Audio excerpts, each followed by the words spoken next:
Bom, a primeira coisa para uma pessoa conseguir compreender a mente de Deus, ela deve entender o seguinte: a primeira coisa que um ser humano tem que entender é que Deus é soberano. Deus é soberano. Ele faz o que quer, na hora que bem quer e do jeito que ele quer. Ele constrói e ele destrói. Ele faz o que quer, porque ele é o rei, ele é o Senhor. Ele é soberano. E nós que somos filhos de Deus, obedientes, dizemos o quê? Amém. Nós não vamos discutir com Deus, porque ele construiu uma coisa ou destruiu outra. Então veja bem, no céu houve um problema, que foi aquele problema de Lúcifer e da terça parte dos anjos do céu. Veja que não caíram todos os anjos do céu, apenas Lúcifer e aquela terça parte dos anjos, que eram milhares também, né? Agora, esse Lúcifer, o diabo, ele foi justamente um vaso, juntamente com os demônios, os outros anjos, preparados para isso. Deus o criou para isso. Inicialmente, ele tinha luz, certo? Inicialmente, ele era um anjo de luz, convivia no meio dos outros anjos. Mas ele foi preparado justamente para, no momento certo, vir fazer aqui no mundo o que Deus queria que ele fizesse. Às vezes a pessoa não entende isso, não entende os mistérios de Deus, né? Porque Deus precisava dar a conhecer a todos nós dois conhecimentos que só Deus tem, que é o conhecimento do bem e do mal, entendeu? Deus precisava dar a cada um de nós o conhecimento dessas duas forças que regem tudo, o mundo físico, o mundo espiritual, mas só quem pode ter esses dois conhecimentos é o Filho de Deus. O anjo de Deus, ele não pode ter acesso a esses dois conhecimentos, porque esses dois conhecimentos está dentro do próprio Deus, está dentro da mente do próprio Deus, das profundezas de Deus. O conhecimento do bem e do mal. O bem e o mal, na verdade, são duas forças poderosas. Esse negócio de mal não quer dizer o diabo com rabo vermelho com garfo na mão, não. O mal, na verdade, é uma força. É o positivo e o negativo. São duas forças. Essas duas forças precisam se unir, precisam se ligar. É como você tem o positivo e o negativo. Você pega aqui você para carregar qualquer coisa, uma bateria ou qualquer coisa, o que é que você faz? Você liga o positivo no negativo. Tudo é ligado no universo através dessas duas forças. Dessas duas forças. Tudo é ligado através disso. Toda a energia que existe no mundo, ela é ligada com essas duas forças. Ela depende dessas duas forças, do positivo e do negativo. Quando a Bíblia fala o bem e o mal, logo a pessoa pensa num monte de demônio, não é nada disso. O diabo apenas ali, o Lúcifer, quando Deus o transformou num diabo, Deus apenas estava querendo trazer essas duas forças, essa força, a primeira força foi essa, o mal, que foi manifestada. Mas ali na árvore do Jardim do Éden, estavam essas duas forças, esses dois conhecimentos. E só o Filho de Deus pode ter acesso a esses dois conhecimentos. Anjo não tem acesso a isso, porque anjo não é filho de Deus. Então o anjo de Deus, ele não pode ter esses dois conhecimentos. O que o anjo de Deus conhece é obediência. Deus dá uma ordem a eles e eles acatam. Não importa que ordem seja, seja para construir alguma coisa ou para destruir. Você veja o exemplo lá da morte dos primogênitos no Egito, que o anjo da morte veio e matou todos os primogênitos. Só que a pessoa se esquece que esse anjo da morte não era um anjo do diabo, era um anjo de Deus, né? Que passou lá no Egito na madrugada fazendo o estrago. Né? O anjo não perguntou, coitadinho daquelas crianças que eu vou matar, pô, é o pai deles que é o faraó que está zoando, que está arrumando problema. O que é que as crianças têm a ver com isso? Ó Deus, por que nós temos que ir lá matar essas crianças? Não, um anjo só, né? Fez um estrago danado. O anjo da morte. Aí as pessoas pensam que é um anjo do diabo. Ou Deus trabalha com o diabo? Não, não era um anjo do diabo. Era um anjo de Deus. Por aí você vê que os anjos de Deus, eles conhecem obediência. Eles não retrucam nada, se isso é bom ou se isso é mal. Deus diz, vai e dizime tudo, ele faz o que Deus mandou, sem contestar, obedece imediatamente. Já se Deus mandar um de nós podemos até fazer, mas nós vamos ficar pensando, contestando, né? Olha, mas isso aí é mal, né? Por que você vai pensar? Você vai ter esse discernimento? Porque você tem esses dois conhecimentos, o conhecimento do bem e do mal. Então, a gente precisa entender que Deus, quando criou Lúcifer e aquela terça parte dos anjos, isso tudo já estava programado. Deus já sabia que ele ia cair. Foi o próprio Deus quem endureceu o coração dele para que ele mesmo se levantasse contra Deus. Mas para que Deus fez isso? Para quando ele se levantasse contra Deus, Deus canalizou nele e em todos os demônios, todo esse conhecimento, ou seja, toda essa força. E ele caiu e trouxe isso para aqui. E ficou ali na árvore, né? No jardim do Éden. Ficou ali naquela árvore. Aquele conhecimento, aquela força ficou represada ali. Né? E também o Espírito de Deus, a força do bem, o conhecimento do bem, ficou também ali. Essas duas sementes naquela árvore, os dois conhecimentos. Tanto é que quando Adão cai, Deus diz assim, eis que agora, lá em Gênesis, vai lá em Gênesis dar uma passeada lá ali, o homem se tornou como um de nós, conhecedor do bem e do mal, ou seja, conhecedor dessas duas forças poderosas. Tá vendo? O que parece que é mal pra gente, na verdade é bem.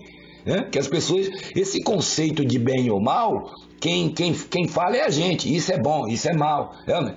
Mas para Deus não existe isso. O que uma coisa que você pensa que é mal para Deus é o bem, e uma coisa que às vezes você pensa que é bom, que é bem para Deus é mal. Então, esses dois conhecimentos ficou ali. Por isso Deus deu a ordem. Por que Deus deu a ordem? De toda árvore comerás livremente, mas daquela ali você não pode tocar. Não é? E por que Adão não falou para Deus assim, Senhor, então por que o Senhor não põe essa árvore lá na Amazonas? Põe ela aqui perto de mim. Mas o homem foi tentado, né? Mas Deus colocou ali justamente para ele cair. Era o projeto de Deus. Por isso que Adão só tinha alma. Adão foi feito alma vivente. Adão não tinha espírito. Então Adão já era carnal por natureza. Foi a tentação da carne. Não, Adão já era carnal por natureza. E quem caiu primeiro não foi Eva. Até nisso os homens são machistas. Né? Um monte de machistas. Eles botam na Bíblia também o machismo deles. Né? Querendo dizer que foi a mulher. Se na verdade o cabeça, o responsável, não só pelo planeta Terra, mas por todo o universo, por toda a natureza, era Adão. Inclusive quando Deus fez os bichos, os animais, levou até Adão, para Adão fazer o quê? Dar nome aos bichos. Imagine, o homem dá nome a milhares de animais. Veja a mente desse homem. Olha, o seu nome é gato, o seu é leão, o seu é jacaré, o seu é elefante, o seu é girafa. Ainda dizem que Salomão era sábio. Coitado de Salomão perto de Adão. Adão tinha poderes. Adão era capaz de dormir flutuando de cabeça para baixo. Adão falava com o vento, falava com o mar, falava com a natureza. Se estava muito quente, ele falava, ó, não quero, abaixa esse calor. E o calor abaixava. Adão falava com a natureza. Aí vem aquela história da cobra. Que cobra? Ah, você já viu cobra falando? Eu nunca vi. Já vi cobra rastejando, agora falando não. Já vi cobra dançando, aquela que sai daqueles árabes lá, né? Quando eles tocam, sai lá do cesto, né? Mas eu nunca vi cobra falando. Na verdade, quando Adão recebeu esse conhecimento, quando ele caiu porque ele conhecia o fruto. Ele não foi bobo, não. Quando a mulher... Aquele fruto que Eva levou para ele já era outro. Ele já tinha comido primeiro. Mas ele conhecia aquele fruto, porque Deus mostrou para ele. Porque para Deus dizer, ó, o dia que você comer dessa árvore você vai morrer, Deus tinha que ter mostrado a árvore para ele. Então Deus mostrou para ele a árvore. Ele sabia muito bem que fruto era aquele. É a mesma coisa a pessoa lhe mostrar uma laranja. Você conhece a laranja em qualquer lugar, de qualquer país que você for ver uma laranja, você conhece ela. Se alguém lhe der, você já sabe qual é o gosto da laranja, você sabe tudo. Por quê? Você conhece. Ele conhecia. O que é que ele teria? Se ela derrubou ele, o que é que ele teria que ter feito? Não, esse fruto aí eu conheço. Você pegou daquela árvore lá, que não era pra gente pegar. Então é o seguinte, quando eu vou falar com Deus, ele vai dar um jeito em você, vai me arrumar outra mulher, porque você desobedeceu, fica você sozinha, caia sozinha, você desobedeceu sozinha. Não, ele prontamente foi lá e comeu. Ele comeu a segunda vez, né? Porque ele já tinha comido a primeira. E o que aconteceu com ele? Ele praticou uma obra com Eva. Depois que ele tinha caído, o que é que ele pensou na mente dele? Não, eu não vou cair sozinho. Na hora que ele descobrir, Deus já sabia que ele estava caído já. Na hora que ele descobrir, o que ele vai fazer? Ele vai tirar a mulher de mim. Como era a mulher dele, ele já estava apaixonado, né? Ele não queria ficar sozinho. Ele disse, não, eu caí, ela vai cair também. E aí ele vai deixar ela comigo. Vamos nós dois pro abismo, né? Tá vendo? É aquela coisa, tem gente que vai pro abismo e quer levar o outro, né? Então Adão foi esperto. Ele pensou que era esperto, né? Então ele fez o quê? Não, eu tô caído, eu vou deixar ela cair. Né? E quem iludiu Eva? Ele. Você vê que quando Adão foi criado, como diz aquela música do Raul Seixas, 10% da cabeça animal, né? Que a gente só usa 10% da cabeça animal. Mas quando o homem foi criado, Adão foi criado, Adão usava 100% da sua mente. Veja bem, nós com 1% hoje da nossa mente, o que é que a gente faz? Faz avião, faz helicóptero, submarino, né? A gente vai na lua, né? Faz celular, descobre um monte de coisa para medicina, né? Remédios. Olha, tudo que tem na nossa casa é feito por quê? Pela nossa mente, pela mente humana. Eletrodomésticos, né? Tecnologias. Imagine Adão quando foi criado. Você veja que quando Deus acaba de criar ele, diz, tenha ele domínio sobre o peixe do mar, sobre a terra, sobre os animais, sobre tudo que rasteja sobre a terra. Tá vendo? Aquela serpente, aquele animal ali, Adão usou uma coisa para iludir Eva. Ele usou aquele animal. Ele usou uma obra que tem na nossa carne chamada feitiçaria. Tudo que você pensar de encanto, de magia, de queromancia, de magia negra, de feitiçaria, de hipnose, tudo o que não presta que você pensar de feitiçaria dentro desse planeta Terra, desse mundo, está na carne do homem. É um poder feiticeiro que tem na carne do homem. Adão usou esse poder feiticeiro para enganar Eva. Na verdade, foi ele que usou aquele animal para iludir ela. Era ele que estava falando, como uma espécie de ventrílogo. Já viu o ventrílogo? É aquele homem que pega um bonequinho, põe na mão assim. Ele está falando, mas você pensa que é o boneco. Isso que é ventrílogo. Eu sei que muita gente sabe, mas muita gente não sabe. Então Adão fez isso com aquele animal, com a serpente. Né? Por isso você vê Deus dizendo para ele depois, maldita é a terra por tua causa. Não é por causa da cobra, nem por causa da mulher, nem por causa do elefante, do jacaré, de ninguém. Maldita é a terra por tua causa. Quer dizer, ele liberou aquela força que estava ali. O diabo, a força do diabo que estava ali, né? Ou seja, a força do conhecimento do mal que estava naquela árvore, foi liberada, o diabo caiu ali, foi liberada através de quem? De Adão. Então Adão usou essa obra que tem na carne, esse poder, chamado poder feiticeiro, que é usado muito aí agora na bruxaria e também nas igrejas chamadas evangélicas. Esse poder feiticeiro que está na carne. Mexa com a sua carne que você vai ver se esse poder não se manifesta. Qualquer um de nós pode se tornar um feiticeiro. É só começar a mexer na carne, é só começar a trabalhar com essa obra aí. É só começar a querer manifestar essa obra que está na nossa natureza. Qualquer um de nós. Porque essas obras estão na nossa carne. A Bíblia diz que as obras da carne são conhecidas. Não é que eram, são conhecidas porque essas obras permanecem em nós até hoje. Mas nós temos o Espírito de Deus dentro de cada um de nós. Olha lá, a árvore do conhecimento do bem e do mal. O bem é o Espírito Santo. O mal são as obras da carne. Tá vendo?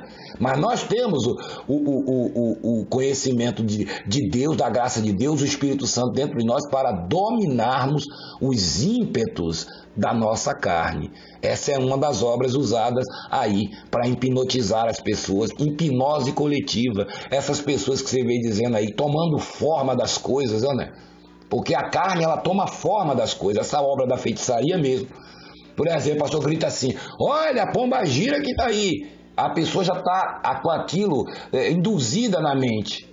Ela age da mesma maneira. Ao comando da voz dele, ela cai. Você, tranca-rua, eixo caveira, preto velho.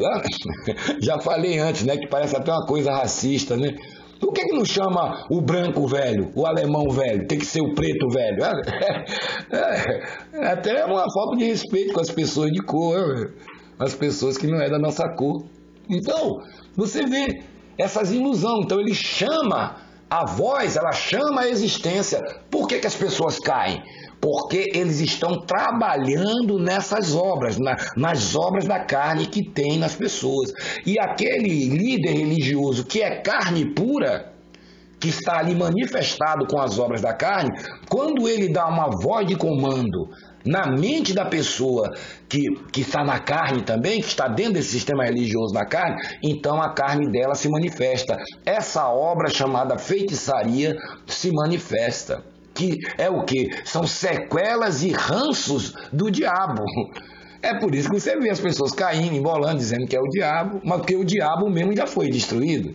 Mas essas obras do diabo, ou seja, obras da carne, essas obras que eram do diabo, que eram de Adão, que Jesus limpou o espírito, mas não salvou a carne, quando o pastor, o padre, qualquer um está mexendo nessas coisas, essas coisas se manifestam. É por isso que as pessoas vivem perturbadas. Porque a obrigação do homem de Deus, do filho de Deus, é dizer ao seu irmão o que é que está dentro dele, que é o espírito, é trabalhar no espírito. É informar a pessoa que a carne dela está ali, mas a graça de Deus está dentro dela, o Espírito Santo está dentro dela, que ela é uma abençoada, é salvo, mais que vencedor, que ela está limpa. Não importa o que a pessoa esteja fazendo, a obrigação do cristão é informar ao outro que Deus está dentro dele, e ele tomando conhecimento que Deus está dentro dele, o que é que ele vai fazer? Ele vai começar a se alimentar do Espírito, da palavra da graça de Deus, ele vai começar a crescer espiritualmente, o novo homem, e consequentemente o velho homem carnal, com as suas obras, vai desaparecendo, vai morrendo, vai sendo assassinado, vai perdendo a força.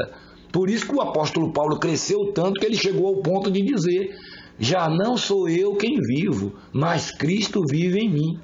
Olha, e o homem estava puro Jesus, né? Tá vendo? Então é isso que nós temos que fazer. Por isso diz, crescendo em graça. Ninguém nunca está crescido. O dia que você tiver crescido, você já está no céu mesmo, você não está mais aqui. Nós temos que estar sempre aprendendo, sempre se alimentando. Enquanto você está vivo, você tem que comer, tem que tomar café, tem que jantar, tem que fazer tudo isso. tem que beber água, né? Enquanto você está vivo, você tem que fazer tudo isso. A mesma coisa é com a vida espiritual. Enquanto você estiver nessa terra, você tem que estar se alimentando. Você tem que estar se alimentando da verdadeira palavra de Deus. Não de corrente, votos, campanhas, idolatria a templos, a Arca da Aliança, fazendo fogueira santa de Israel, dando todo o seu dinheiro no sistema religioso. Não é disso. Né? Subindo um monte, descendo um monte, pegando objetos supostamente sagrados que não valem nada para Deus. Porque como é que você vai pegar um objeto para abençoar uma... É o espiritual que abençoa o material ou o material que abençoa o espiritual? Como pode uma coisa material abençoar uma espiritual? Né? Então, as pessoas têm que aprender isso. Então você tem que entender que Satanás, o Lúcifer, ele foi um vaso criado por Deus para trazer esse conhecimento. Ah, mas por que Deus não trouxe? Porque Deus faz o que quer. Porque o atributo de Deus é a bondade, é o bem. Deus não vinha trazer isso aqui. Deus tinha que ter um vaso para trazer isso aqui. Para revelar essa força aqui. Né? Ele não veio. Ele veio depois. Aí quando se revelou a Adão a maldade, aí há 2000 anos atrás ele disse, bom, agora chegou a hora. Ele já conhece o mal, né? Agora chegou a hora de eu mostrar o outro lado para ele. Isso aí eu não vou mandar nenhum anjo ir. Isso aí é o que eu gosto de fazer. Aí ele se vestiu de carne e desceu aqui, que se chama-se o Senhor Jesus Cristo. Entendeu? E ali na cruz, a cruz também, ali estava o corpo de Jesus que se fez maldição por nós e também o Espírito Santo, tá vendo? Os dois ali na cruz. Assim como os dois conhecimentos estavam lá naquela árvore. Aquela árvore também representa a cruz, tá vendo? Os dois conhecimentos do bem e do mal estavam ali. Assim como também estava ali na cruz. Então, quando você começa a dar ouvidos à palavra da graça de Deus, então você passa a entender o que é o bem, o que é o mal, o que é a carne, o que é o espírito, o que é a lei e o que é a graça, o que é o vinho velho e o vinho novo, tá vendo? Sempre essas duas coisas, os céus e a terra, o doce e o amargo, o esquerdo e o direito, o positivo e o negativo. Você passa a ser uma pessoa que equilibrada. É essas duas forças que equilibram tanto o universo físico como o universo espiritual. Porém, essas duas forças, só quem pode ter esses dois conhecimentos são os filhos de Deus, os nascidos de Deus. Um anjo não pode ter esse conhecimento. Você veja que Deus diz, eis que agora o homem é como um de nós, conhecedor do bem e do mal. Olha aí, então Deus queria mesmo que nós conhecêssemos, né? Ele disse tranquilo, né? Esse que agora, tá vendo lá? Ele mexeu lá, olha lá. Agora ele é como um de nós. Não, mas Deus não está falando de Adão, não, só de Adão, não. Está falando de todos nós. Conhecedor do bem e do mal. Aí se você perguntasse a Deus, mas era isso que o Senhor queria? Ele falou, pois é isso que eu queria mesmo. Porque vocês são meus filhos, tem que conhecer o que eu conheço. Por isso a Bíblia diz, vós sois da família de Deus, né? Da família de Deus. Como é que... Aí ele fala que as pessoas vão ser julgadas. Como julgadas? Como é que Deus vai julgar um filho dele? Como é que você vai julgar o seu filho, a sua família? Jogar sua família no inferno? Né? Então isso é uma loucura. Esses loucos por aí estão falando besteira em nome de Jesus. E outra coisa que você tem que entender, está lá em Romanos 9, leia lá. Você lê lá em Romanos 9, se eu não me engano, aonde a Bíblia fala, né, que Deus criou dois vasos. Um vaso de ira, um vaso de honra. Um vaso de perdição e um vaso de bênção. Deus cria o vaso que ele quiser para determinados serviços. Uns ele destrói, outros ele preserva. Mas eu acho isso errado. Mas Deus é Deus, Deus é soberano, você vai discutir com Deus. É como diz, né? Quem és tu, homens, para discutir com Deus? Né? Acaso não tem o oleiro poder sobre o seu vaso? Você viu lá? Deus mandou lá Jeremias ir na casa do oleiro. Chegou lá, o oleiro estava fazendo um vaso, o vaso caiu da mão dele, quebrou, o oleiro foi lá, pegou o outro barro. O barro fez do mesmo jeito. É o que Deus disse. Vocês, Israel, na minha mão só come esse pote aí. Né? Acaso um vaso pode perguntar ao oleiro, aquele que está fazendo ele, por que você botou minha alça assim? Por que você me pintou dessa cor? Não. Ele tem todo o poder sobre o vaso. Uns ele quebra, outros não quebra. ele quebra, pronto, transforma em pó e cinza e acabou. Então você tem que entender que o mundo está cheio de vasos de ira. Só que Deus, nós como filhos de Deus, Deus não nos autoriza a ficar julgando ninguém. Quem é vaso de ira e quem é fulano e quem é vaso de bênção e quem é vaso de ira, não. Por isso que Jesus disse, não julgueis para não ser julgados, né? É bom você evitar isso, ficar fazendo esse julgamento. Mas Jesus nos dá uma pista. Jesus está dentro de nós, o Espírito Santo está dentro de nós e já nos avisou. Pelo fruto conhecereis a árvore. Você sabe quando uma pessoa é um vaso de ira, né? Porque essa pessoa nunca se arrepende. Veja o caso desses líderes religiosos aí, se eles se arrependem do que eles estão fazendo com o povo. Não, ele não se arrepende. Por quê? Ele não tem como se arrepender. Ele é um vaso de ira. Ah, mas por que Deus permite isso? Deus permitiu muita coisa. Permitiu Israel ficar 430 anos preso lá, mas um dia Deus acabou com a festa. É como ele está fazendo agora, no século XXI. Está acabando com a festa desses líderes religiosos mentirosos. Chegou a hora deles. Né? Como diz o ditado popular, Deus tarda, mas não falha. Né? Então, e quem foi que fez isso? O próprio Deus. Quem endureceu o coração do faraó? O próprio Deus. Quem endureceu o coração do próprio Lúcifer lá em cima para que ele se rebelasse? Deus. A Bíblia diz que Deus fez todas as coisas. O que é todas? Todas é todas. Então, meu amigo, nós vamos fazer mais vídeos falando a respeito desse cidadão aí, desse famoso diabão, né, e desse Adão. E, na verdade, hoje o diabo que eles pregam aí é um diabo virtual, né? Porque a Bíblia diz em Hebreus 2,14, está lá bem claro para qualquer um no planeta Terra ver, que o Senhor Jesus Cristo destruiu o diabo. E quando nós dizemos isso aqui, não somos nós que estamos dizendo. É a palavra de Deus. Agora, se alguém não crê na palavra de Deus, meu amigo, aí já não é o problema nosso, aí é com Deus, né? Com ele e Deus, né? Ou ela, tá bom? Então, se você gostou desse vídeo, dê aí o seu like, né? Se inscreva também no canal, né? Para que essa palavra possa correr por esse mundo. Um grande abraço a todos e até.